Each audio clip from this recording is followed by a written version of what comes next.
So I started reading this new book, The Next 5 Years. Long book.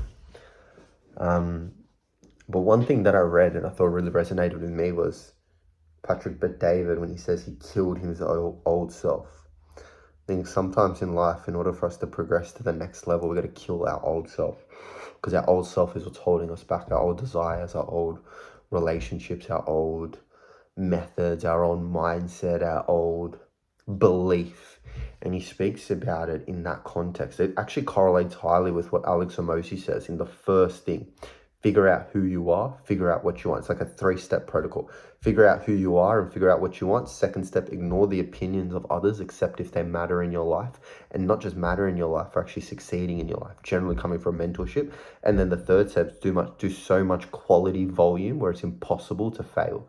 The only option is success. But if we just revert back to that first step, so you gotta figure out who you are, figure out what you want. And you start to realize the old person that you were has to die for the person that you need to be to grow, to thrive, to succeed. And this is powerful, because then you start realizing you got to give value to your last name. There's going to be value to my name, Naidu.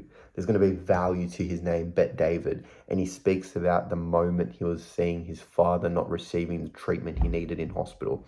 And that awoken him. He stopped doing everything bad, dishonorable, not progressive, in his words, partying all the time. And he started actually locking in, focusing and progressing. And the point I think that we have to understand is when you figure out what you want and you figure out who you are, and you really truly align yourself with that, the old you dies.